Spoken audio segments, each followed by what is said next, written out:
स्वागत है आपका हमारे YouTube चैनल जीके ट्रैकर में। देखिए फ्रेंड्स, जो हमारी सीरीज़ थी उत्तराखंड समग्र ज्ञान कोश को हम कवर कर रहे थे और आज हमारा ये 17वां भाग है। अगर आपने अभी तक जो पूरी सीरीज़ इसको फॉलो नहीं किया है तो आप प्लेलिस्ट में जाके सभी वीडियोज़ को देख सकते हैं, जिससे आपको दोबारा से किताब पढ़ने की ज़रूरत नहीं पड़ेगी। वहाँ से जो इंपॉर्टेंट वन लाइनर्स होते हैं वो मैं यहाँ पर आपके लिए लेकर आता हूँ। आज की वीडियो में भी आपको कुछ नए क्वेश्चन देखने को मिलेंगे, साथ ही जो पुराने क्वेश्चन हैं उनको एक्स्ट्रा फैक्ट के साथ हम यहाँ पर पढ़ेंगे, ताकि जो पुराना हमने पढ़ा है वो भी हमारा याद होता रहे। चलिए वीडियो को शुरू करते हैं। उससे पहले कल मैंने एक प्रश्न पूछा था कि जो टनकपुर है उसका प्राचीन नाम क्या था। तो टनकपुर का जो प्राचीन नाम है वो ग्रास्टिनगंज था और कई सारे फ्रेंड्स ने सही जवाब दिया, लेकिन सबसे पहले जो सही आंसर किया था वो नवीन कुमार जी ने किया था। तो चलिए आज का क्वेश्चन भी आपको आगे मिल जाएगा और उम्मीद करता हूँ आप आज भी सही आंसर करेंगे। चलिए वीडियो को शुरू करते हैं। आज का हमारा पहला प्रश्न है, इंडियन इलेक्ट्रिसिटी एक्ट कब बनाया गया था। देखिए अंग्रेज़ों की तरफ से इस एक्ट को बनाया गया था और ये बना था 1910 के अंदर। ठीक है, कब बना? 1910 में। अगला प्रश्न है, कितने मेगावाट तक की परियोजनाओं को लघु परियोजना माना जाता है। तो देखिए 25 मेगावाट तक की जितनी भी परियोजनाएं होती हैं उनको लघु परियोजना माना जाता है और इससे ऊपर की परियोजनाओं को बड़ी परियोजना की श्रेणी में रखा जाता है। ठीक है, तो लघु परियोजना कौन सी होती है? 25 मेगावाट तक की। अगला है, राज्य में गैर पारंपरिक ऊर्जा कार्यक्रम को बढ़ावा देने के लिए कार्य करती है कौन सी? तो वो काम करता है उरेडा। उरेडा यानी कि जिसको हम कहते हैं अक्षय ऊर्जा विकास अभिकरण। ठीक है, इंग्लिश में लिखा जाता है उरेडा और इंग्लिश में भी आपको इसका पूरा नाम याद होना चाहिए, पेपर में फुल फॉर्म भी पूछी जा सकती है। तो उरेडा की फुल फॉर्म होती है Uttarakhand renewable energy development agency, ये इसका पूरा नाम है। इसकी अगर हम स्थापना की बात करें कि उरेडा की स्थापना कब हुई थी, तो इसकी स्थापना ये हुई थी जुलाई 2001 में। ठीक है, कहाँ पर इसकी स्थापना हुई थी? 2001 में। और इसका जो मुख्यालय है वो पहले अल्मोड़ा में था, वर्तमान में इसका हेडक्वार्टर जो है वो देहरादून में है। ठीक है, चले अगला है, राजीव गांधी ग्रामीण विद्युतीकरण योजना कब शुरू की गई। तो विद्युतीकरण यह योजना जो थी यह 2005 से राज्य में संचालित है। ठीक है, कब इसकी शुरुआत की गई थी? 2005 में। योजना आयोग द्वारा टिहरी बांध के निर्माण को कब स्वीकृति दी गई थी। देखिए योजना आयोग ने टिहरी डैम के निर्माण को मंजूरी दी 1972 में। 1978 में इसका काम शुरू हुआ और काम धीमी गति से चल रहा था। उत्तर प्रदेश सिंचाई विभाग इसका कार्य कर रहा था, इसीलिए काम काफ़ी धीमा चल रहा था।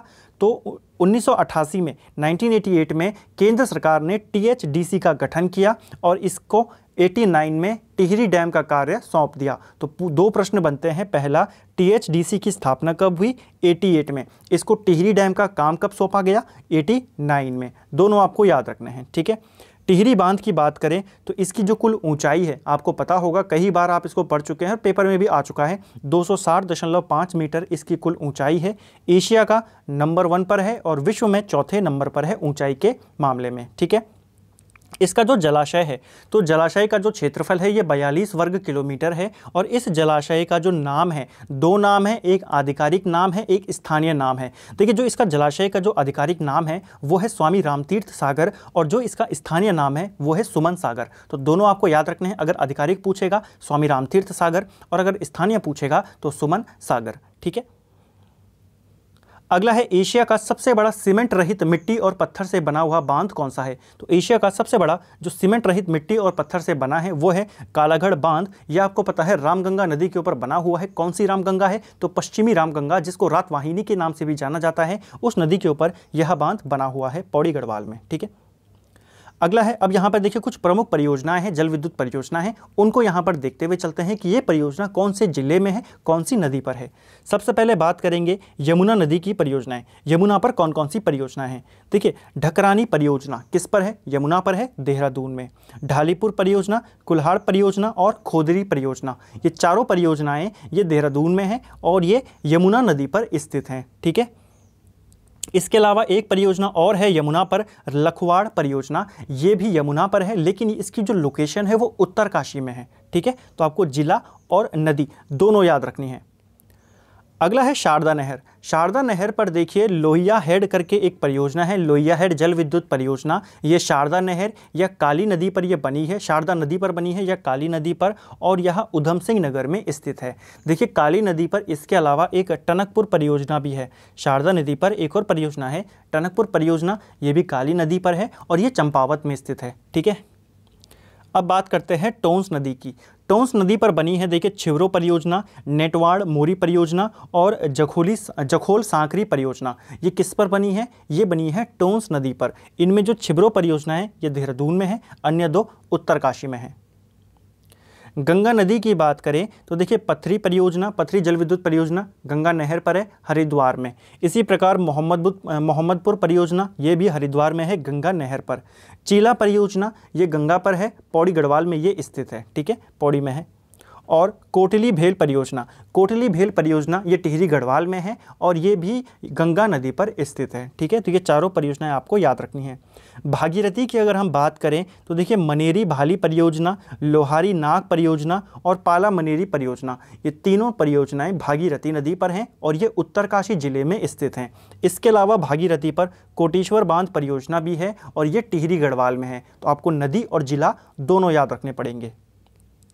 अन्य कुछ प्रमुख परियोजनाएं हैं हमारी, जैसे कि करमोली परियोजना, करमोली जल विद्युत परियोजना, ये जाड़ गंगा नदी पर है, उत्तरकाशी में।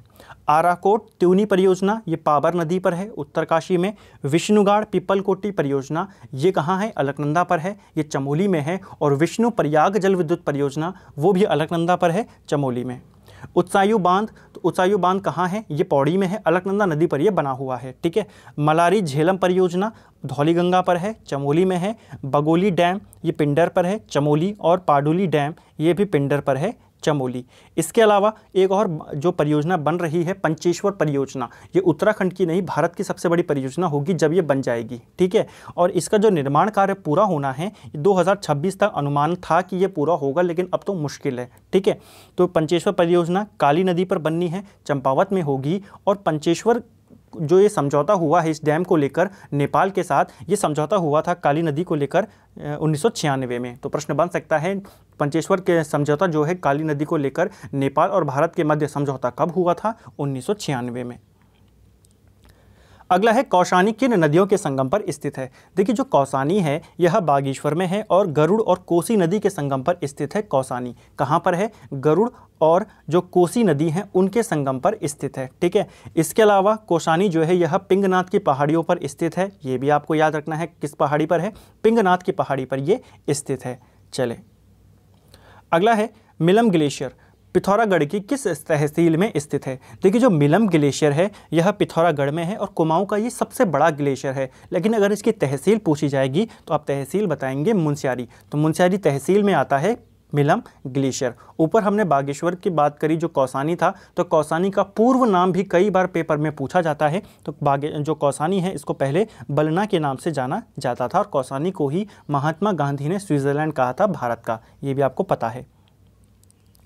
अगला है अल्मोड़ा स्थित बिनसर पहाड़ी के शीर्ष को क्या कहा जाता है? तो देखिए जो बिनसर पहाड़ियां हैं अल्मोड़ा में और इसकी जो ऊंची चोटी है, सबसे ऊंची चोटी है, उसे झंडीधार कहा जाता है। तो प्रश्न बन सकता है बिनसर पहाड़ियों की सर्वोच्च चोटी को क्या कहते हैं? इसको कहते हैं झंडीधार। कहाँ पर है? अल्मोड़ा में है। और यहीं पर वीरणेश्वर स्वामी का एक मंदिर है जिसका निर्माण कल्याण चंद ने करवाया था, ठीक है। तो यहाँ पर मंदिर जो है वीरणेश्वर भगवान का मंदिर, आपको प्रश्न बनता है वीरणेश्वर भगवान मंदिर का निर्माण अल्मोड़ा में किसने करवाया था? कल्याण चंद ने करवाया था। अगला है भद्रकाली शक्तिपीठ कहाँ स्थित है? देखिए भद्रकाली शक्तिपीठ जो है यह बागेश्वर जनपद में स्थित है। कहाँ पर स्थित है? बागेश्वर जनपद में स्थित है भद्रकाली शक्तिपीठ, ठीक है। अगला है पंचेश्वर किन नदियों के संगम पर स्थित है? देखिए पंचेश्वर जो है यह चंपावत में स्थित है और ये काली और सरयू नदी के संगम पर स्थित है। तो पंचेश्वर किन के संगम पर है? काली और सरयू नदी के संगम पर ये स्थित है, ठीक है, पंचेश्वर। अगला है भवाली में टीबी सैनिटोरियम की स्थापना कब की गई? तो देखिए भवाली के अंदर टीबी सैनिटोरियम ये बनाया गया था 1912 में। भवाली कहाँ पर आता है? ये नैनीताल में आता है, ठीक है, ये भी आपको याद रखना है। अगला है मुक्तेश्वर में इंपीरियल वेटरनरी रिसर्च इंस्टीट्यूट की स्थापना कब हुई थी? तो इसको कहा जाता है भारतीय पशु चिकित्सा अनुसंधान संस्थान, और इसकी स्थापना मुक्तेश्वर में 1893 में हुई थी। किसके प्रयासों से हुई थी? तो ये हुई थी एल्फ्रेड लिंगार्ड के प्रयासों से, ठीक है। और इसका प्राचीन नाम क्या है मुक्तेश्वर का? तो इसका प्राचीन नाम है मोतेसर। और ये जो स्थापित किया गया किसके प्रयासों से किया गया था? एल्फ्रेड लिंगार्ड की प्रयासों से, ठीक है। पहले इसका नाम इंडियन बैक्टीरियोलॉजिकल लेबोरेटरी था, लेकिन 1925 में इसका नाम बदल दिया गया, ठीक है। 1925 में इसका नाम बदल दिया गया था, ये आपको याद रखना है, ठीक है। अगला है नारायण आश्रम की स्थापना कब की गई थी? देखिए, नारायण स्वामी ने पिथौरागढ़ में नारायण आश्रम स्थापित किया था 1936 के अंदर। फल संरक्षण व शोध केंद्र कहाँ स्थित है? तो फल संरक्षण और शोध केंद्र, इसकी जो स्थापना है, ये जो लोकेशन है, ये चौबटिया में स्थित है, चौबटिया अल्मोड़ा के अंदर। अगला है देवीधुरा से महापाषाणीय सभ्यता के चिन्हों का पता किसने लगाया था? तो ये देवीधुरा से जो महापाषाण काल की सभ्यता के जो चिन्ह मिले हैं, इनकी खोज हेनवुड ने करी थी, ठीक है।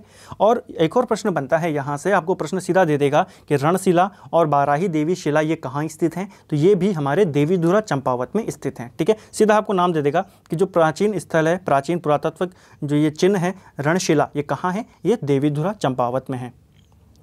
अगला है जौनसार क्षेत्र का प्रवेश द्वार किसे कहा जाता है? देखिए, जौनसार क्षेत्र का प्रवेश द्वार मुंशियारी को कहा जाता है, और ये गोरी नदी के तट पर स्थित है, गोरी या गोरी गंगा के तट पर ये स्थित है।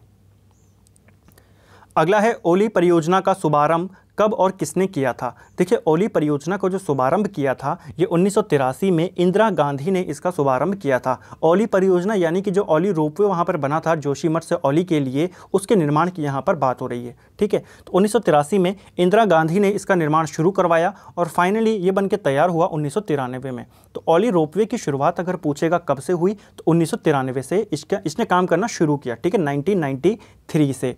इसकी अगर हम बात करें तो ये जो रोपवे है, ये जोशीमठ से ओली के मध्य है। तो पहले जब जोशीमठ से ओली जाते थे सड़क मार्ग से, तो दूरी होती थी 15 किलोमीटर, लेकिन अब जब से रोपवे बना है, तो रोपवे के थ्रू जो दूरी है वो 4.15 किलोमीटर है। तो आपको दोनों याद रखने हैं, पेपर में पूछे जा सकते हैं, सड़क मार्ग से कितना है और वैसे कितना है रोपवे से।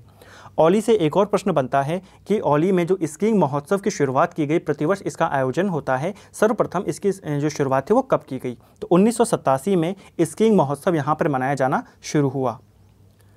ओली में एक और प्रसिद्ध मंदिर है, देखिए हनुमान जी की जो माता है अंजनी माता जी, उनका मंदिर भी ओली में स्थित है। तो प्रश्न बनता है अंजनी माता का मंदिर कहाँ है? तो ये ओली में स्थित है।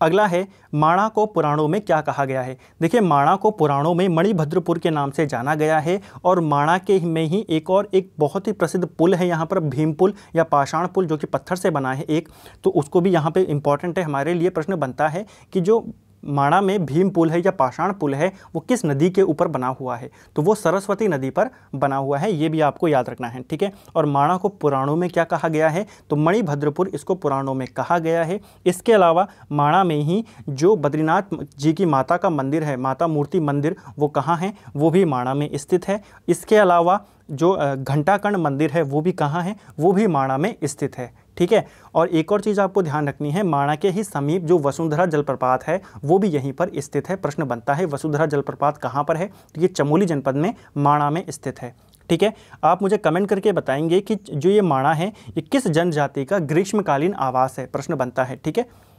बिनसर महादेव मंदिर को तालेश्वर दानपत्रों में क्या कहा गया है? देखिए, ये बिनसर महादेव मंदिर है और ये पौड़ी गढ़वाल में है, और इस मंदिर को जो तालेश्वर दानपत्र हैं उनमें वीरणेश्वर स्वामी कहा गया है। तो ये दोनों प्रश्न आपको याद रखने हैं, ठीक है। बिनसर महादेव मंदिर कहाँ है? ये पौड़ी गढ़वाल में है, और इसे तालेश्वर दानपत्रों में वीरणेश्वर स्वामी कहा गया है, ठीक है।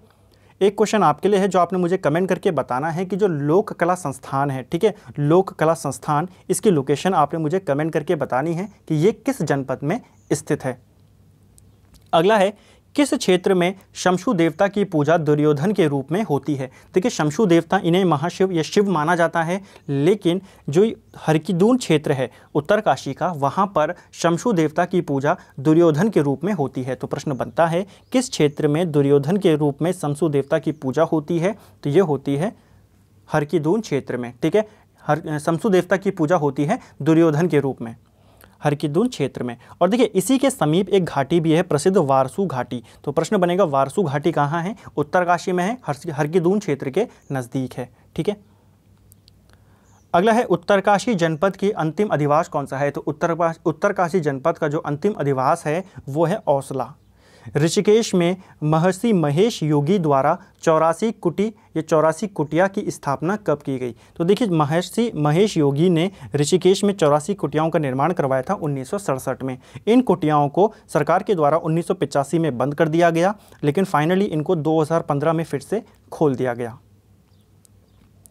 अगला है कर्णाश्रम किन पर्वतों के मध्य में स्थित है? तो जो कर्णाश्रम है यह हेमकुंड और मणिकूट पर्वतों के मध्य में स्थित है। पौड़ी गढ़वाल के कोटद्वार के नज़दीक ही स्थित है कर्णाश्रम। और इस कर्णाश्रम को कालिदास ने किसलय प्रदेश के नाम से संबोधित किया था? तो प्रश्न बनता है, कालिदास ने कर्णाश्रम को क्या कहा है? किसलय प्रदेश। और ये हेमकुंड और मणिकूट पर्वतों के मध्य में है, मालिनी नदी के ये तट पर है। अगला है कर्णाश्रम का जीर्णोद्धार किसने करवाया था? या फिर इसको ऐसे भी बोल सकते हैं कि कर्णाश्रम के महत्व को पुनः स्थापित करने का जो प्रयास किया था वो किसने किया था? तो ये किया था डॉक्टर संपूर्णानंद ने 1955 में। डॉक्टर संपूर्णानंद उस समय यूपी के मुख्यमंत्री थे। ठीक है, उस समय कौन थे ये? तत्कालीन यूपी सीएम थे। अंतिम प्रश्न है आज का, रूपकुंड से नरकंकालों की खोज सर्वप्रथम कब हुई थी? देखिए, रूपकुंड से जो नरकंकाल मिले हैं, जिसे रहस्यमय कुंड भी या कंकाली कुंड भी कहा जाता है, ठीक है, रूपकुंड को, तो ये खोज हुई थी 1943 में। ठीक है, सर्वप्रथम कब मिले थे? 1943 में मिले थे। और बाद में इस रूपकुंड को प्रसिद्ध करने का श्रेय सब बोल सकते हैं या आगे प्रकाश में लाने का श्रेय किसको दिया जाता है? स्वामी प्रणवानंद को दिया जाता है। 1955-56 के दौरान इन्होंने यहाँ पे अपने शोध कार्य किए थे, जिसके कारण रूपकुंड को और भी ज़्यादा पहचान यहाँ पर मिली थी। तो प्रसिद्ध करने का श्रेय किसको जाता है? स्वामी प्रणवानंद को। कंकालों की खोज सर्वप्रथम कब हुई थी? ये हुई थी 1943 में। तो फ्रेंड्स, ये थे हमारे उत्तराखंड समग्र ज्ञानकोश का भाग 17, जिसके अंदर हमने कुछ इंपॉर्टेंट क्वेश्चन को यहाँ पर डिस्कस किया। तो अगर आपको वीडियो पसंद आता है, वीडियो को लाइक करें, शेयर करें। चैनल को अगर आपने अभी तक सब्सक्राइब नहीं किया है तो चैनल को सब्सक्राइब ज़रूर करें। अगर आपका कोई भी डाउट है तो नीचे कमेंट करके आप पूछ सकते हैं। और देखिए, अभी आपके पास समय है पढ़ने का, और अभी आप जिस हिसाब से देख रहे हैं कि जैसे महामारी अभी फैली है, तो आपके पास अभी केवल एक काम है कि आप आराम से घर पे रहें, सेफ रहें और अपनी पढ़ाई को करते रहें। ठीक है, और ये जो मौका है, जिन्होंने भी फॉर्म भरे हैं और जिनका भी पेपर होने हैं आने हुए, इस मौके को वो आखिरी मौके के तौर पर देखें, क्योंकि इसके बाद आपको पता है दोबारा से फॉर्म कब आते हैं, कितना टाइम लगता है, कुछ पता नहीं है। तो जिसने भी फॉर्म भरे हैं, इस मौके को एक लास्ट मौके के तौर पर देखें और कोशिश करें कि इसमें आप जो जॉब है उसको हासिल करें, क्योंकि अगर दोबारा से ऐसी कोई कंडीशन बनती है तो आप देख रहे हैं कंडीशन क्या बनी हुई है, सर्वाइव करना बहुत ही ज़्यादा मुश्किल है। तो उम्मीद करें घर पे रहें, सुरक्षित रहें और अपनी पढ़ाई को कंटिन्यू रखें। और इस मौके को हमेशा अपने मन के अंदर कहें कि ये आखिरी चांस है, इस बार नहीं तो फिर कभी भी नहीं। Thank you friends.